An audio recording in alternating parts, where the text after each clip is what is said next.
A great meal with Yasik and his crew. Thankful that we can share a meal together, and then we're going to head into some Bible studies this evening. I'm teaching with the Christian politics group, and we're talking about advocacy tonight. David Crocker is going to be in this space, continuing with Compassionaries. Paul leading Immerse, and then Job, the book of Job. Josh is actually kind of wrapping up that study tonight. Next week, we'll have one more week of the midweek pause with these sessions, and then we will have a week off for spring break. So just be aware, we'll remind you of that next week. The following week, Perry Austin is going to be leading a Bible study here in this room, so grateful for Perry. And our staff's going to be away on a Continue Ed conference that week. So, yeah. So glad you're here tonight. I'm super excited about Maddie Kofer coming to join us as children's pastor. Voted her on Sunday, and she is just ready to go. She's grateful for the opportunity. She starts on March the 9th, and so just pray for her, pray for Brandon, and this new beginning for our church. Really looking forward to it. This Sunday, guess what's going to be happening in this space at 8:45? Nothing. Hey, the announcements are working. That's good. We're going to be up in the chapel. So we've been doing some improvements in the chapel to get us ready for that space. There's going to be sort of a coffee time together with some refreshments that will start at 8:30. So 15 minutes of refreshments. Then worship at 8:45. Looking forward to that new beginning. So come check it out. And you can... if you have any questions, let me know or let Richard know. But I'm just grateful for his leadership and also for Seth helping us to get moving forward. And I'm also aware that Gary Nunley's been putting quite a bit of work into it as well. Is Gary in the room tonight? Thought I saw him earlier. Yeah, he just left. Okay. All right. We'll pat him on the back. Don't do that. I think his back is hurting for all the work that he's been doing. So grateful for all those that are helping with that move together. All right, so in your bulletin, you can see a couple of other announcements. We've had 2 Lenten lunches so far. Next week, we're going to be at St. John's at noon. Just a great time to experience a good word and then coming together for a meal. So join us next week at St. John's. There's some other words there about women on mission. There's a young adult bowling event coming up this week. So if you got any questions about that, you can ask Paul. And also College Eats, so a new thing once a month for our college students to enjoy a meal together. And Megan Kawaza can tell you more about that. All right? There's a men's breakfast coming up at the end of March here in Trentham Hall. All the men are invited to that. There's some other announcements as well. So I'm going to move through our prayer list tonight, and then David Crocker is going to come and offer a prayer for us before we dismiss to go to Bible studies. We're praying tonight for Claire Hughes, who is still over at UT Medical.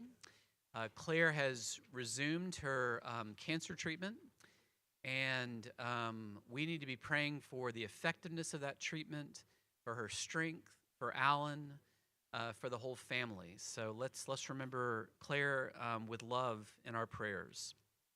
We continue to pray for Onita Hines, who's been in recovery, and also Ray Rhodes. Carolyn Monday was able to go home, so that's some good news. We're praying tonight for Pat Jones and also for Ada Julian. We were saddened to learn about the mother of Selena White, who passed away, and there aren't any arrangements just yet that I'm aware of, so let's remember the White family. And also, let's remember Susan and Brick, Rainey, and Sarah May in the death of Sarah May's husband, Alan May. Also for the family of Joe Easterly. And I did not know Joe, but I know many people in our church have known Joe. We were saddened for that, so let's be in prayer for their family.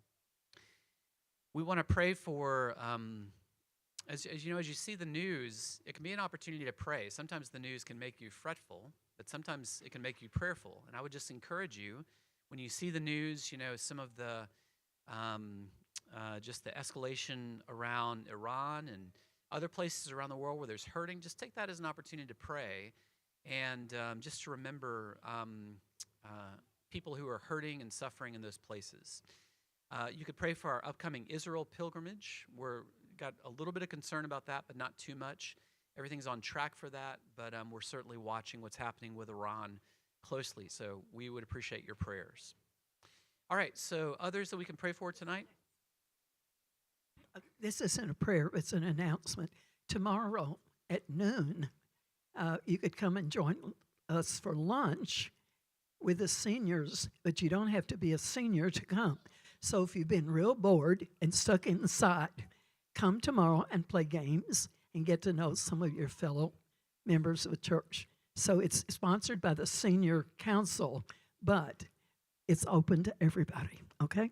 So if you come, be sure you don't want to miss the meal. Okay. What kind of games are you all going to play? Is Twister an option? Are y'all going to play Twister?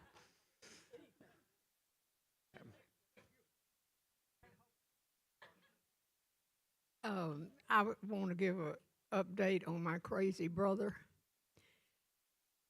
We thought he was dead, and come to find out he's very much alive. Yay. But what happened was he has a swimming pool in his backyard, and he tends to get his feet tangled up and fall flat on his face with concrete. He's done it before. And so this time he ended up in the hospital for 3 weeks. Yay. That's my.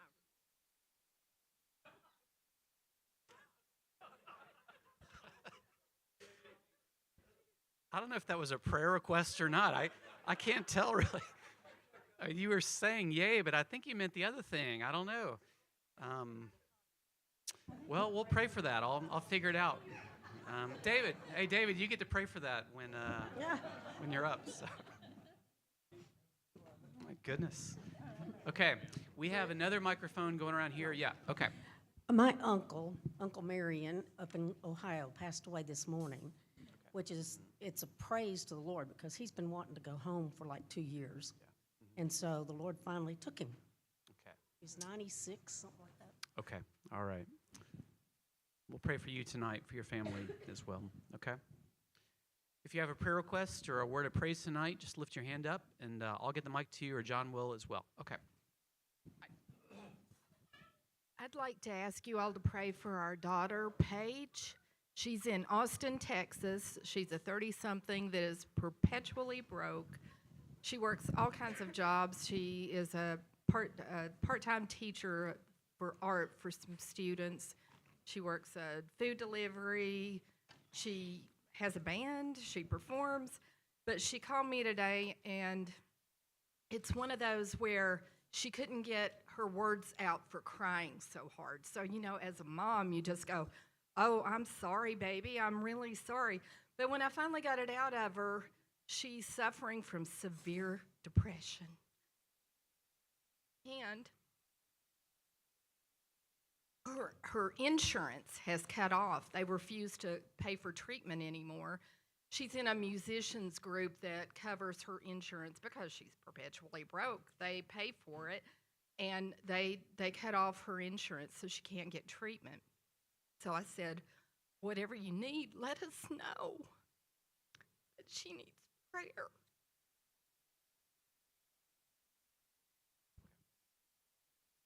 Okay. Yeah. Mm-hmm. My mom and my sister have been up in Baltimore for some time now because my sister has had surgery on her kidney, and it's kind of a praise because they're coming home next Friday. So I'm just hoping that they will be home safely. Thank you. Thanks for sharing. Okay. Okay. Others, just raise your hand.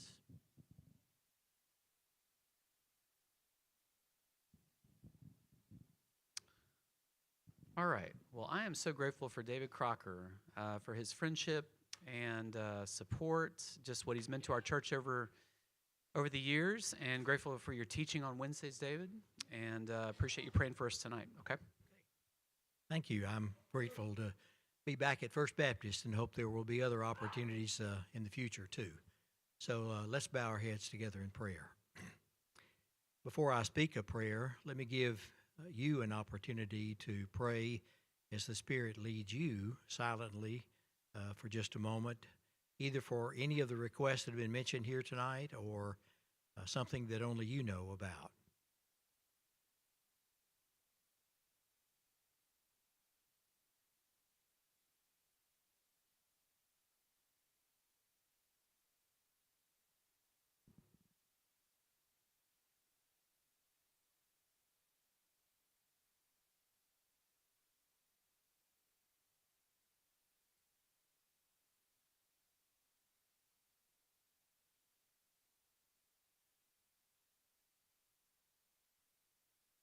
Father, your word tells us that you hear the cries of your people.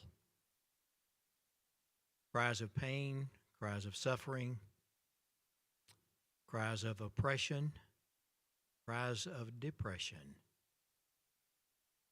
We're grateful that you are so close to us and you care for us so much, that you already know what we need before we ask.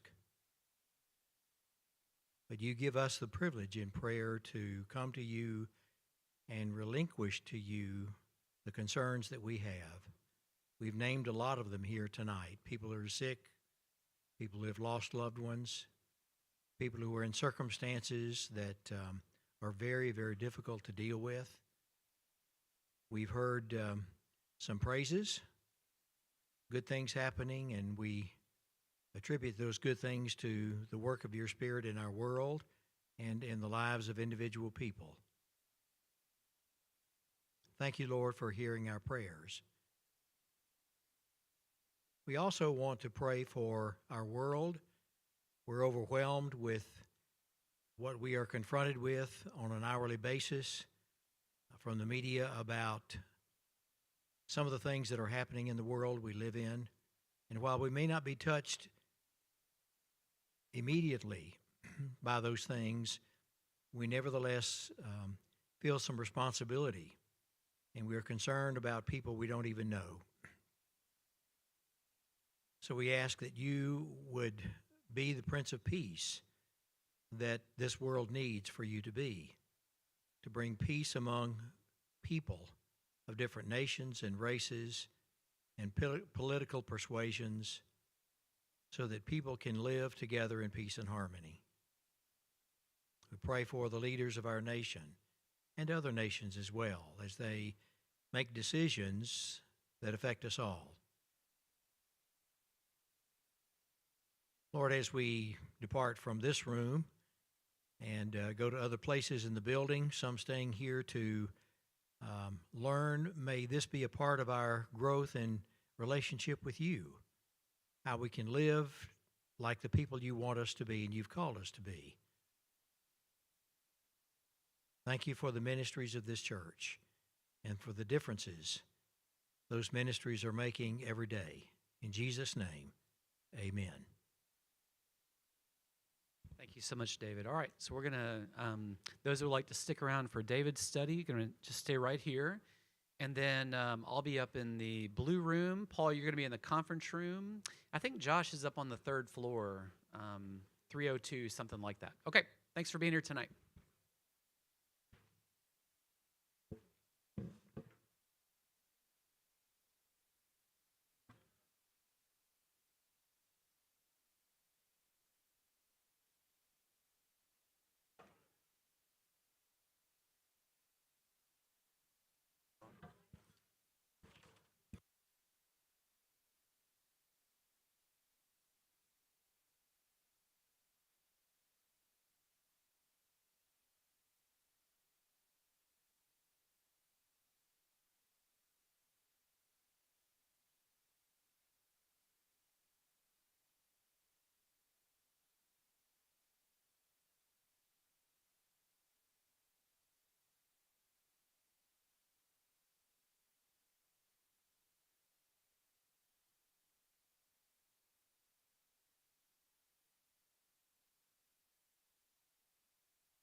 you.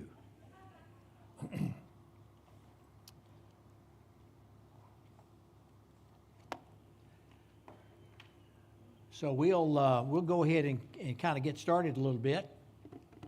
For those who have not been in here before, we are looking at Compassionaries, Unleash the Power of Serving, a book that I wrote a couple of years ago, and using that as a basis for study about serving others. I made the, statement in the very first session that there's a lot more about serving than I knew before I wrote the book. Although I had been hip deep involved in serving in one capacity or another, and even more so, helping other people get involved in serving others. I never had really done a thorough study of it, and that's what yielded the book. But I'm grateful for the opportunity to kind of do a deep dive on that. So far, what we have done is to look at how it is that serving is powerful. And while I won't take the time to review all of that, we did note and have reaffirmed each week that serving can be a quiet form of power. Nevertheless, a real form of power, because it causes things to happen. Usually, at least we would like to think, and we'll talk about some of the negatives maybe tonight, but on the positive side, usually on the positive side, serving others makes good things happen in the lives of other people who are serving, as well as our own. And so what I have been trying to get across is that every single person has the power to make a difference in somebody else's life, maybe a lot of somebody else's. We've also talked about Jesus raising serving to the highest calling. Sometimes we categorize different calls that God issues to people in one way or another, and that statement of the highest calling for serving comes primarily from John 13, where John describes Jesus with the disciples in the upper room shortly before he is arrested. They are getting ready to observe Passover, and he knows, they have some sense of it, but they don't really understand that things are coming to a head in Jesus' ministry, and they think perhaps he's getting ready to, announce what kind of kingdom he has come to, that he's been talking about, that he's going to bring. Very likely, in their mind, maybe a political or military type kingdom. Get rid of these awful Romans who have taken over. In that moment that was so critical for Jesus and his disciples, you might even say, and I don't think we'd be out of line to say this, maybe the most critical moment, certainly before his crucifixion and his words spoken from the cross, and then those words that came after his resurrection. That's when he served them by washing their feet and saying to them, now you need to do the same thing to others. And he wasn't just talking about washing feet. He was talking about serving. And that's the basis of the statement, Jesus raised it to the highest calling. And the good news is, you don't need a seminary degree to do it. All you have to do is just care for people.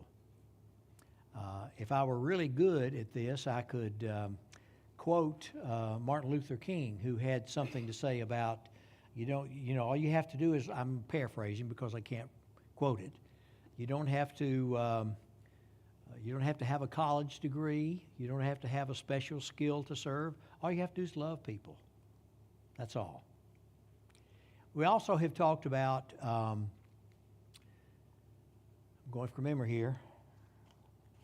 The table of contents helps. Talked about the impact that serving has on us. Biologically, emotionally, and socially, God has incentivized us to serve others. Just this past Sunday, in our Sunday school class at Central Baptist Bearden, the lady who's sort of the director of the class made a statement in the context of the discussion of the lesson. She said, sometimes when I have worked with Inasmuch and I've done some serving, I'm doing that to try to help people, but she said, I come away feeling better than maybe the people who get served, and I feel guilty about that. I said, you don't have to feel guilty. God made you that way. You're supposed to feel that way. And this is why we do. And then we also talked about the benefits that accrue to others. Serving others gives them hope. Serving others has the power to transform people. It can, in really special circumstances, transform whole communities, and I shared a couple of stories to illustrate that. Those spam calls come all of the hours. If I could get my hands, I would love to serve.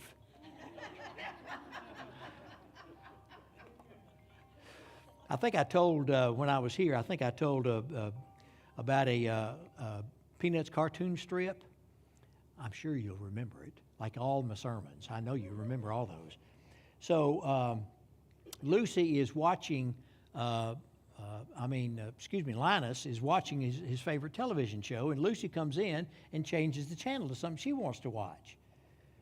And Linus says to Lucy, what makes you think you can come in here and just take over and just switch this channel and watch? And she said, these 5 fingers, that's what. She said, taken individually, they're not much, but when I put them together, they're a power, to behold. And then in the last frame of the cartoon strip, Linus looks at his own hand and says, why can't you fellas get together like that? Well, Lucy has a different kind of power than the kind we're talking about here. Then last session, 2 weeks ago, we talked about some of the characteristics that people who serve well have. Starts with humility, seeing needs, really seeing needs, and we're going to kind of get into that a little bit tonight. Compassion, of course. I'm going from memory here.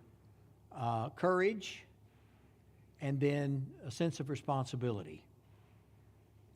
So those are just some of the characteristics, virtues, traits that a person who serves well has. So I suspect that some of you have been thinking to yourselves, I don't think anybody has verbalized it out loud, but you've been thinking to yourselves as I talk about serving in different capacities and all the good things that happen when we serve other people, and that you think, yeah, but one time I got involved with serving and it didn't go real well. So I want to talk about chapter 9, I believe it is, Mercy is Messy. So I want to be upfront about some of the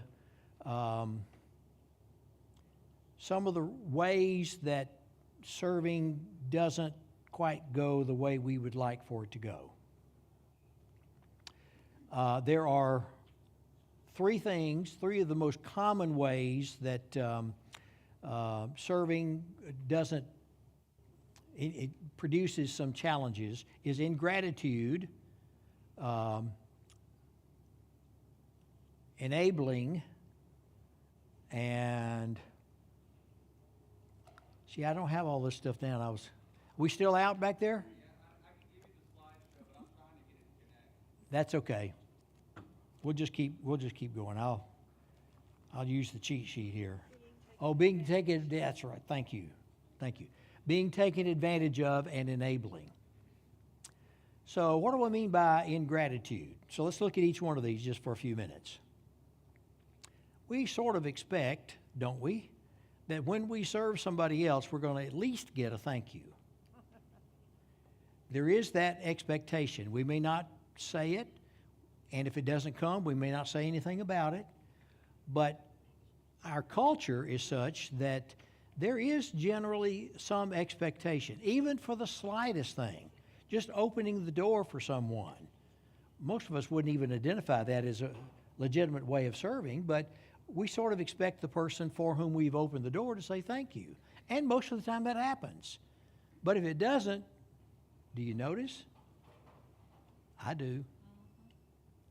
Hey, Jesus noticed when there was not gratitude spoken. Remember the lepers that he healed? And only one of the 10 came back and said thank you. And he basically said, where are the other 9? So we sort of expect that, and if it's possible that if that happens frequently enough, it can cause us to be a bit jaded about serving others. We all live with a certain degree of self-protection. Some of that's good, but it can also lead us into inaction in circumstances where we ought to be acting. I actually did some research in the writing of the book about what do you do when you don't get the thank you? What do you do if you're faced with ingratitude or lack of an expression of gratitude when you serve? And I was surprised at how many of the sources that I read said, well, just mark them off your list. Don't ever serve that person again. I thought, wow, that's kind of radical. But that's what they said. Well, I wouldn't go that far. I don't recommend you do that. Well, could be. You've been reading too much of the Bible, I think.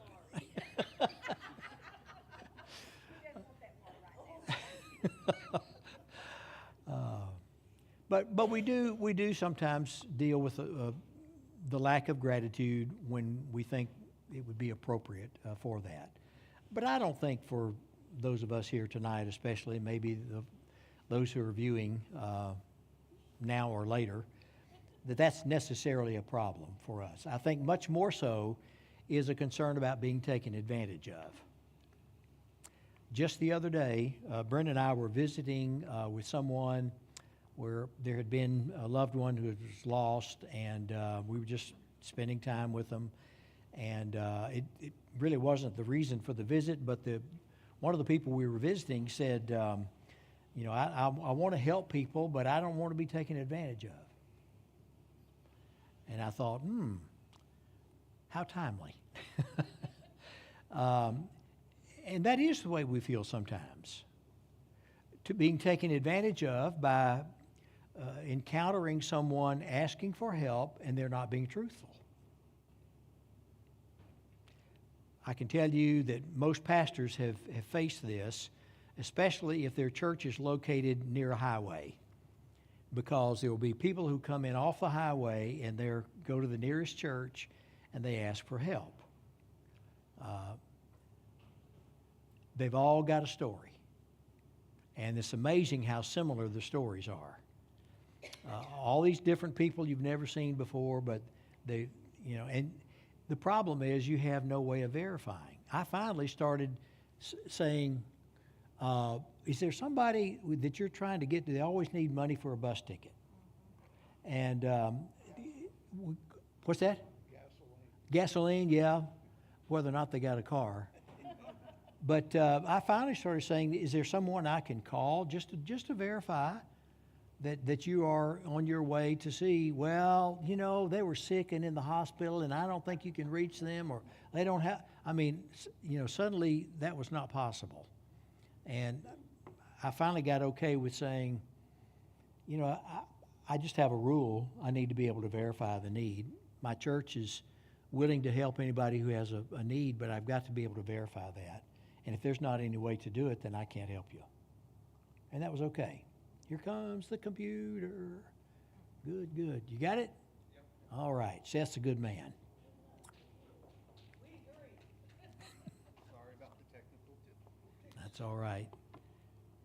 Okay, great. Thank you. All right, so we have covered. Uh-oh. Got to go back.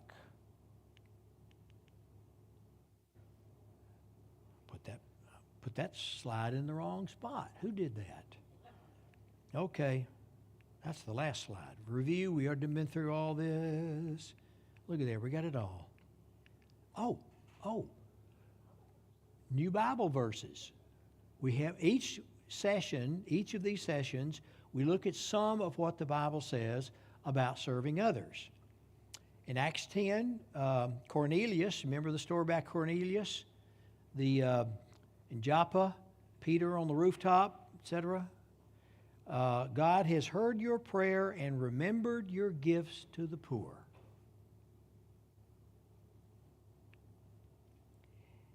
If any woman who is a believer has widows in her family, she should help them and not let the church be burdened with them, so that the church can help those widows who are really in need. I wasn't aware that verse was there. But that sort of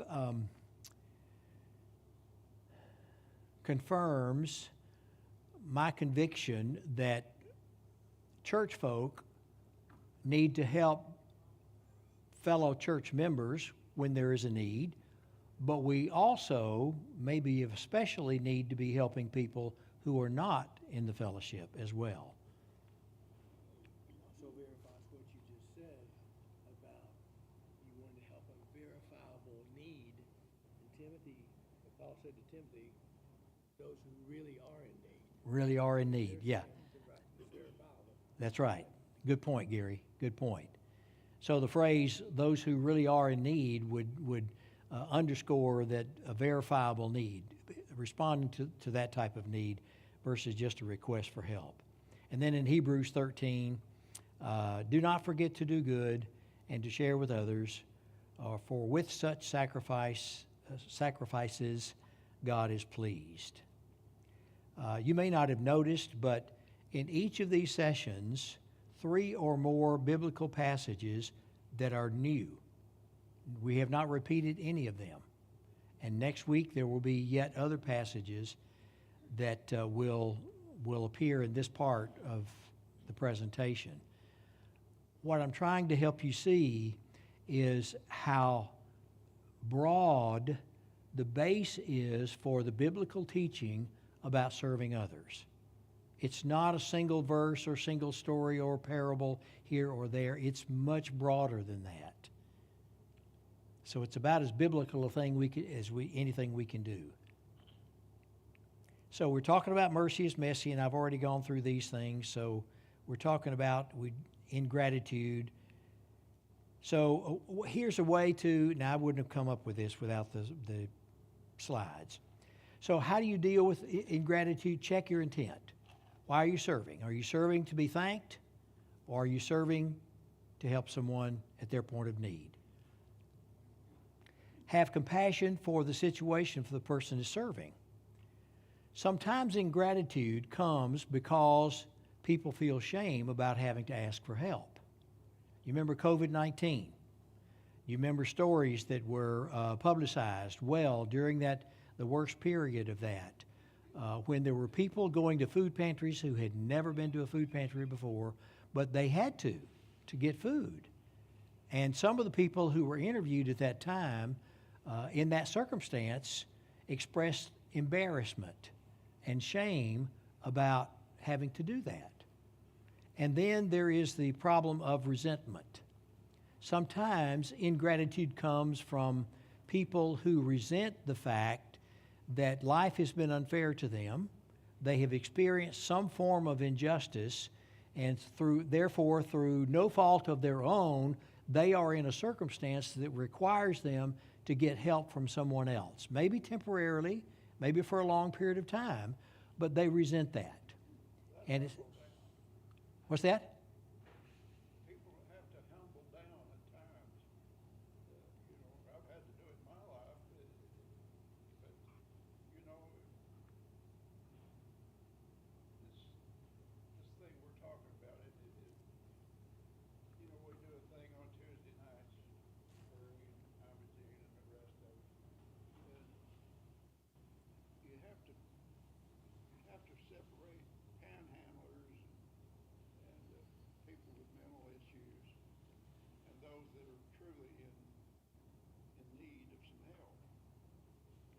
food, clothing, whatever. But as you pointed out, some of it, they don't want to humble down. And you've got to do that, or you're not going to go anywhere. Okay. I feel so sorry for them. But you can't take care of all of it. Right, right. Okay, John, I'm going to ask you, if you don't mind, to be on standby there with the microphone, just to reiterate a little bit for those people who are tuned in by streaming or will.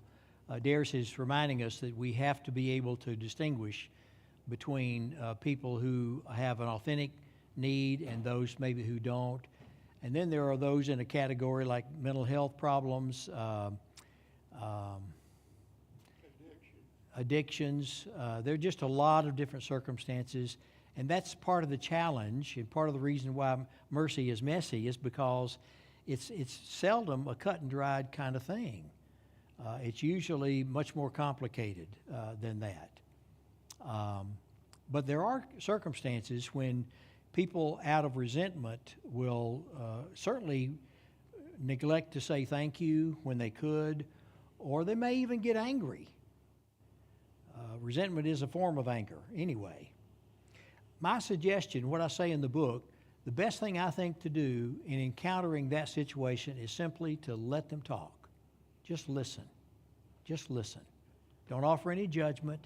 Don't try to fix the problem necessarily, but just listen. That listening will disarm people who are angry about as quickly as anything will.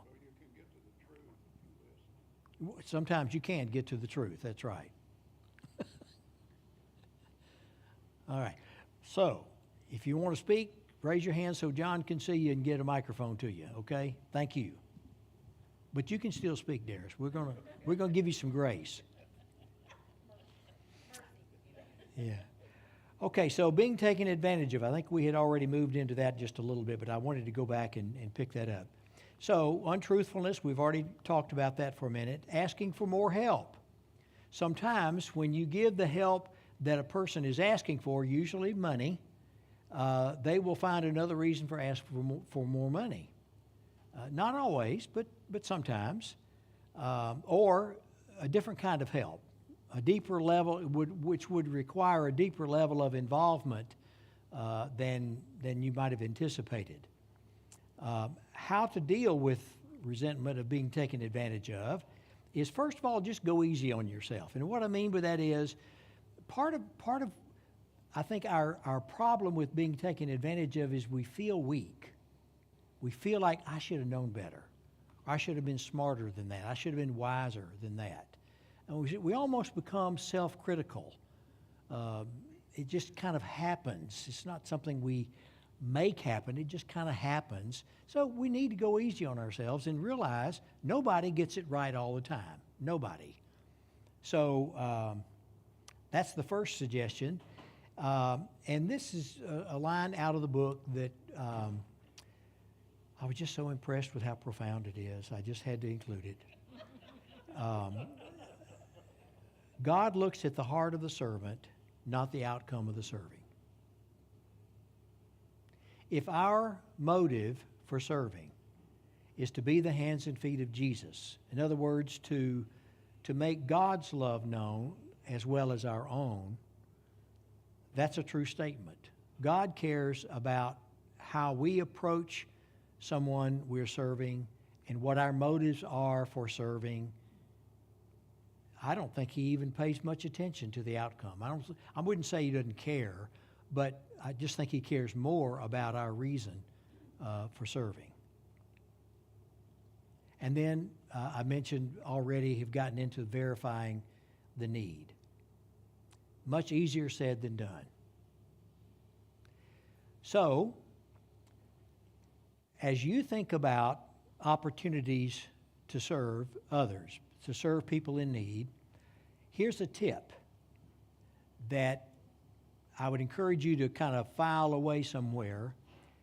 The best way to make sure you're serving a legitimate need is to do that in the context of a ministry, a compassion ministry that is already in the business of serving people in need. For example,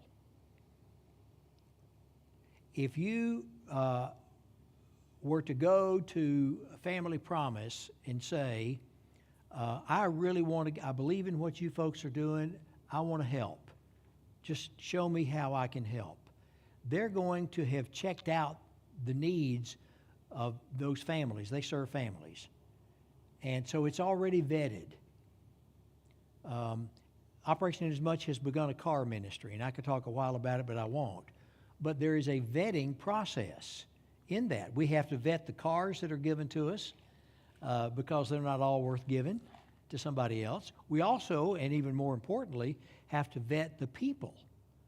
What is their circumstance? You know, what is the degree of their need? Not everybody has the same level of need for something like that. And so working with an existing organization or ministry helps the verification. If you just encounter someone on the street who asks you for money for a sandwich, 99.9% of the time you cannot verify that need. Yes, sir. Here comes the microphone. Great, thank you. If somebody asks me for a sandwich, I take them in the restaurant and buy it. Right. If they ask me for gas, I take them to the gas pump Right. and buy it. Right. You know, rarely do I hand cash to somebody. That's a good policy. I agree with that. That's exactly a good thing to do. Is I don't want to throw any cold water on what you said, because what you said is exactly right. If we, however, encounter someone with a sign at the intersection of whatever and whatever, and they've got "I'm hungry" or whatever, and we run over to McDonald's and go back and hand them a sandwich, that might help, or they might sell that sandwich. That happens a lot. Give out food cards. That's right. See, now there you go again, Darius. Bring it over here. Enabling them. I know, I am. When did this crowd become so rough? Y'all been rather tame until tonight. But you're right. Food cards, you know, anything like that. Food stamps are sold by some people. Up. Okay. I haven't seen her net, and she would go on just outside and try for, and she would pray for her. Just that was it. Okay, so someone would ask for some help and they would pray for them. Right. Okay, yeah. That's good. That's probably not what they were asking for, but I think sometimes it was that they were asking. okay. Maybe sometimes it was. Okay. So the last last thing that I want to say about the issue of being taken advantage of, a request for help does not necessarily constitute a need.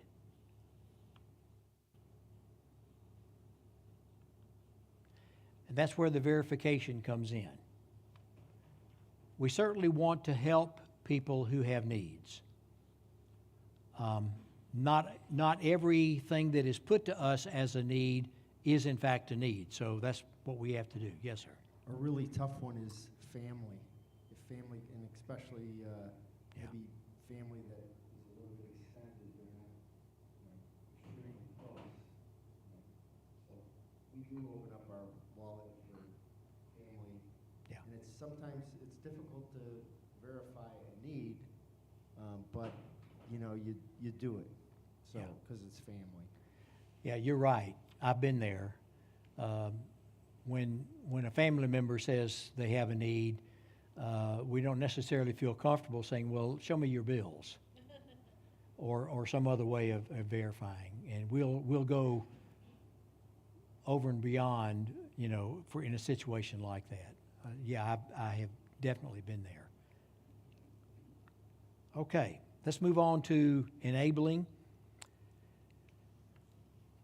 So when our helping hurts more than it helps, we are enabling. You know what enabling is. I think pretty much most everybody knows.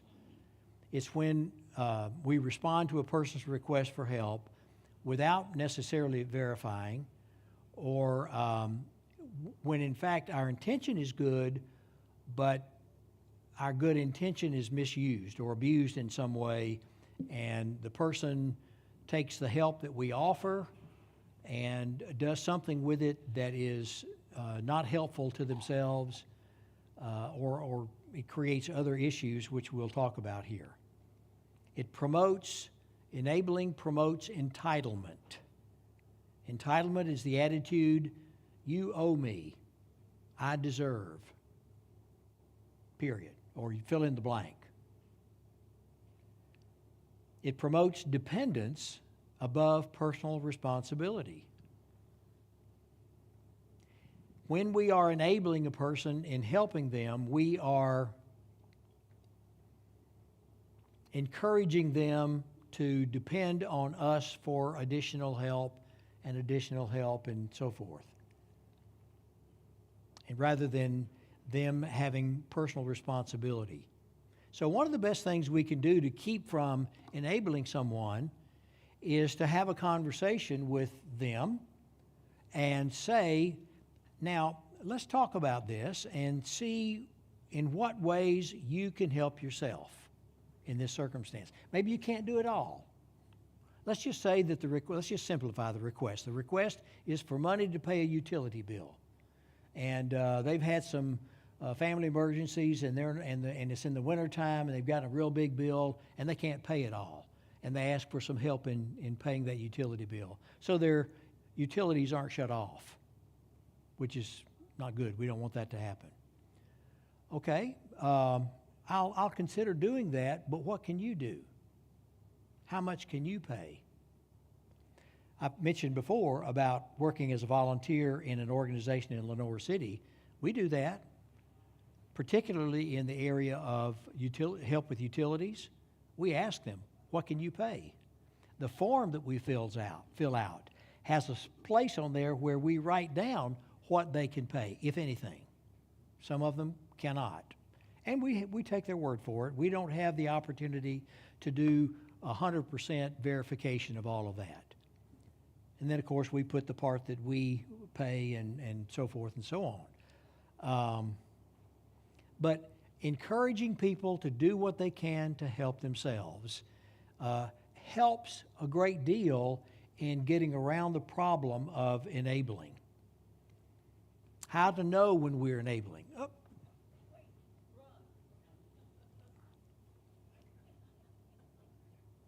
Okay, Darius. A quick example of Yeah. what we did here. I had a call that a lady, she had 4 children, young woman. And the boyfriend, fiance, run off with the money, and they didn't have no way to pay their bills. And so the church intervened, and we paid the light bills for the KUB, and we bought food. And eventually we came up with an apartment, and the young lady said she would attend church, but that, you know how that works. But anyway, she finally found out where the boyfriend was at. He was in jail in Kentucky. So she went and bailed him out and forgot us. You understand what I'm saying? She just used us. So,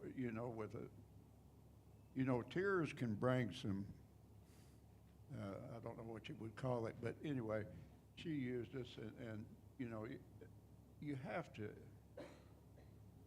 vetting.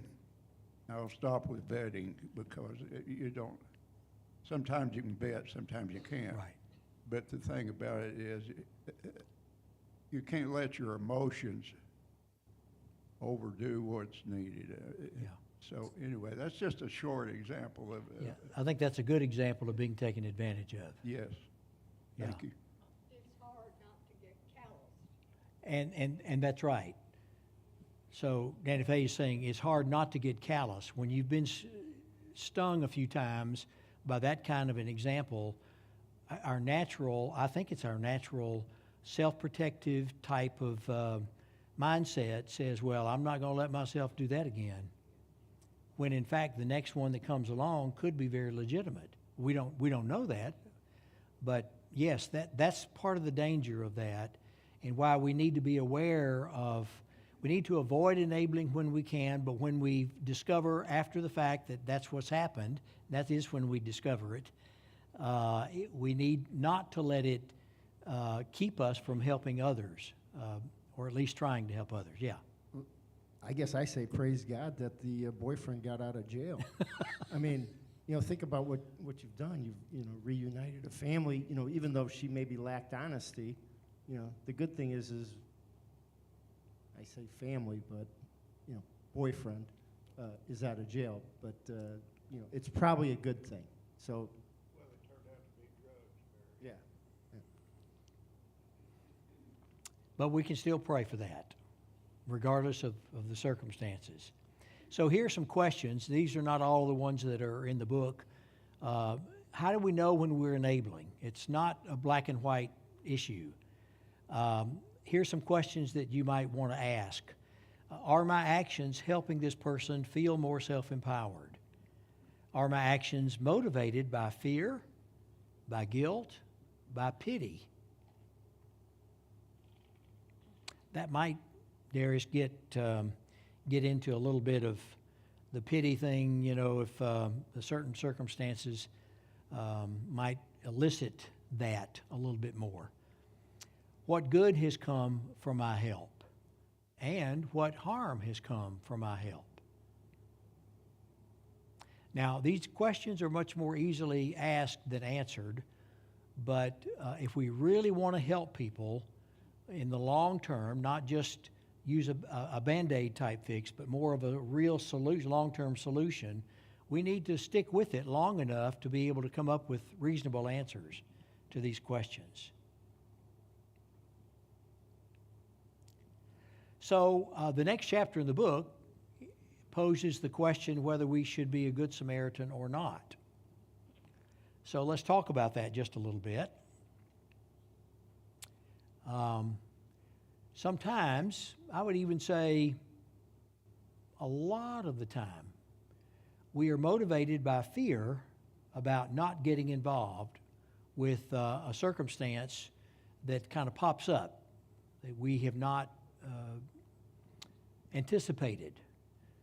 We are confronted by what appears to be a need, and whether or not to get involved in trying to resolve that need, fear plays a role in that. Fear of not wanting to be hurt, fear of getting in over our heads, fear of being taken to court. I think I made mention in an earlier session about talking about how we respond to needs in the Sunday school class that I attend at Central Baptist Bearden, and there's a retired physician there who said, very emphatically, he said, you don't ever get involved. He said, because you'd be taken to court. You don't do a Good Samaritan thing. He was serious. I didn't even try to persuade him otherwise because I wasn't going to get anywhere. But he had told, as a physician, Gary, you open yourself up for litigation if something goes wrong when you try to help somebody. That may not be your approach, but that was his. He's retired. Yes. Yeah. He's not carrying his liability insurance anymore. Okay, so fear does play a role. Asking the right question will often help us to determine whether or not we should get involved. There are two possible questions that I would propose. If I help this person, what will happen to me? Or if I do not help this person, what will happen to him or her? See the difference? So fear plays a role in that first question. It's a strong motive there. But when compassion has the upper hand, is more of a motivating factor, we'll ask the question of what will happen to that person. Doesn't mean we completely lose all our fear, but we can overcome the fear. And then finally, when it comes right down to it, in many circumstances, in order to be a good Samaritan in a situation where an unanticipated need presents itself to us, in order to help, we have to allow ourselves to be vulnerable. And I believe that if you go back to Jesus' parable, you will see that that's exactly what happened with the Samaritan. He allowed himself to be vulnerable. And the priest and the Levite who passed by did not.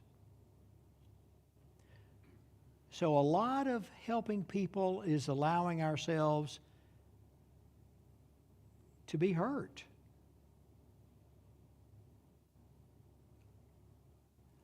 I mean, I wish I could tell you every situation in which you strive to serve somebody in need is going to turn out right. As you'll hear at the story I share at the end, that's just not true. It's just not true. There are going to be times when you get hurt.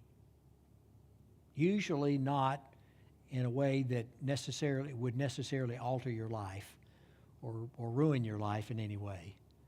But it's a part of being vulnerable. And I really think that's what Jesus called us to, is to allow ourselves to be vulnerable. And when we do get hurt, that's when he stands with us. And his comfort and his strength will see us through. If we know we did the right thing to the best of our ability,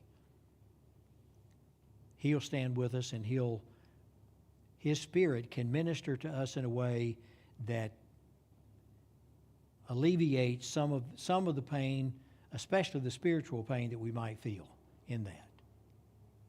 So allowing ourselves to be vulnerable. I love this quote by Mother Teresa. Do things for people not because of who they are or what they will do in return, but because of who you are.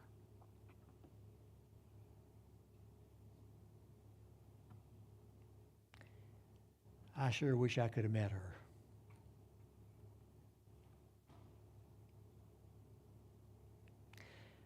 So, I want to tell you a story about serving gone wrong. And by gone wrong, I mean not that bad things happened to the people who were trying to serve this particular individual, but just not getting the desired outcome, despite an enormous amount of effort. So I tell this in the book a story about a fellow named Joe, not his real name, who was an alcoholic. And as a result of being an alcoholic, he was homeless. He couldn't keep a job. He had one time had a good job, but he couldn't keep a job. And he was literally homeless, living on the street. And on one occasion when he went to a church to get some help, instead of getting the usual response, either positive or negative, he encountered a man at this church who said, I'm going to try to help you, but I want to invite you to my church. You mentioned something about that, Darius. And he said, tell you what, if you'll come, I'll come pick you up. I assume my friend, who was on the helping side of this, knew where to pick him up. Where do you pick up somebody who's homeless? They don't have an address necessarily. But anyway, they worked that out. And so the next Sunday, my friend went and picked up Joe and took him to church. Now, he was skeptical. He wasn't sure, and he was not dressed like everybody else. But he went. But he encountered a lot of friendliness and warmth in the group, and he decided he would go the next Sunday, and the next, and the next. And over a period of time, he became a part of that group, that Sunday school class. And he was given the job of making the coffee on Sunday morning to kind of help him feel like he belonged. And he was a person of value in that group because he was performing a service and so forth. Something not big, but something to do. Well, So one thing led to another, and different people in the class would take him to lunch after church, and they would occasionally take him to a doctor's appointment, or just various ways they would help him. Eventually, they got him a cell phone so he could stay in touch. They helped him get into a government subsidized housing, an apartment. It wasn't a fancy apartment, but it was out of the weather. And for a period of time, actually for a couple of years, he enjoyed the extra security and the comfort of all of that. And things were going pretty well. From time to time, he would lapse back into, he'd fall off the wagon, as they say, and he might have to go back to rehab for a little bit. But basically, more or less, his life was moving in a positive direction. But by and by, he made some decisions and choices that were not healthy, and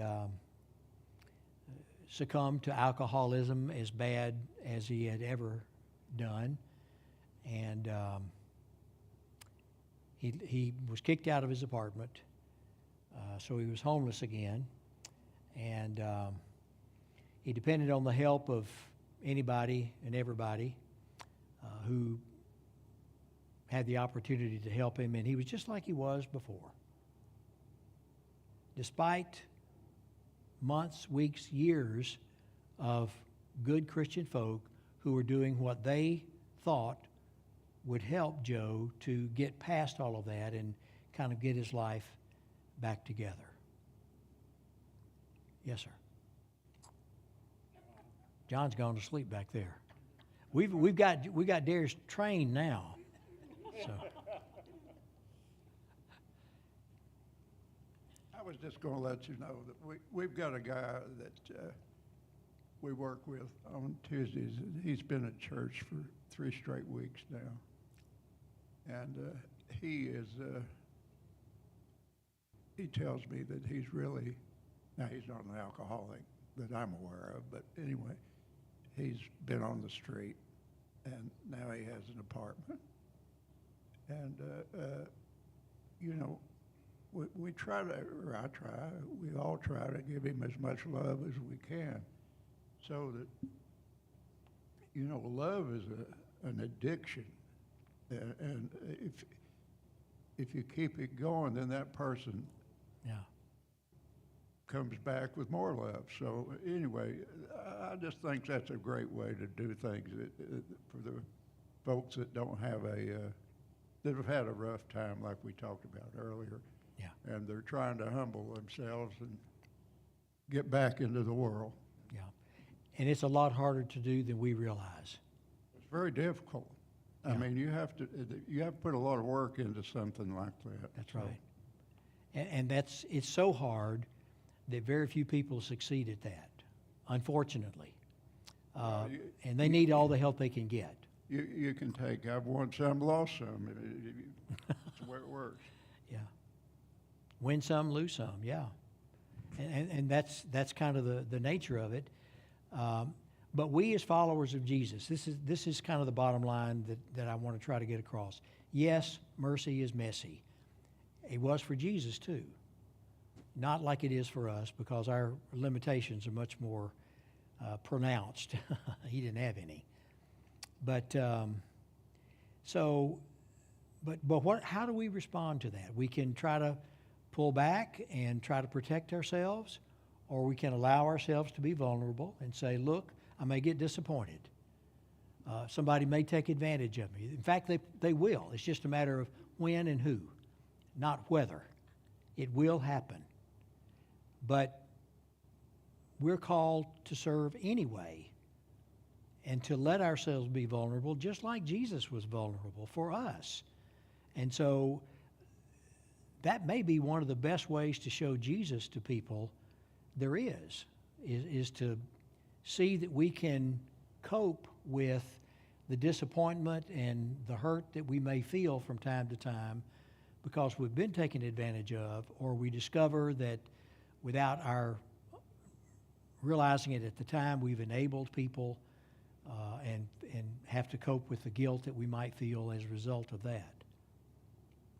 But Serving is, I can't talk about serving people in need without acknowledging how difficult it will be from time to time. Anybody else have a comment or a question? I know all of you, yeah, Gary. I know all of you have experienced some of this yourselves. When we talk about serving, and you made a special category talking about this physician you knew who was cautious, we need to acknowledge that when we get out to serve, we bring to that service our own skill set and abilities. The Good Samaritan, as I recall, did not have a special skill set, but he had a pocketbook and he was willing to be generous. And the others, we don't know about their abilities. But if that same person had a skill set to help a wounded person, say he was a physician, I think there's no doubt that Jesus would say he should help. To share a few words, with great power comes great responsibility. That was in Uncle Ben saying that to Spider-Man, if you remember in the comics well. But it originally was written in red in our Bible in Luke. It was a physician, yeah. He said, from everyone who's been given much, much will be demanded, and from the one who has been entrusted with much, much more will be asked. Mm-hmm. And that was a physician writing Jesus' words to tell us. So I can't agree with your friend who said, don't help. Right. So what I hear you saying, Gary, is often whether or not we serve is a matter of whether or not we're going to be good stewards of what God has given us. I'm also saying that if you're given a special skill set, you may have a greater obligation to serve. Okay. If I know how to work that defibrillator over there and no one else in the room does, I've got an obligation to help someone when they pass out. Right. More so than everyone else. Right. That's a good point. That's a good point. And to sort of enlarge on that idea just a little bit, I'm a very, very strong believer that the one thing that all of us can share beyond any kind of skills that we might have individually is the love and the grace that God has given us. In fact, we are accountable to Him in whether or not we share it. And there's a multitude of ways we can do that. So He has given to us so that we can give to others. In fact, that's what Ephesians 2:8-10 says.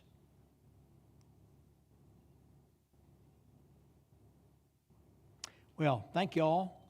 Next week, we're going to try to wrap up. Not sure if we'll get all the way through the book, but that's okay. We lost 1 week, but thank you all so much for being here and being faithful. And look forward to seeing you next week, first Wednesday in March. Have a good night.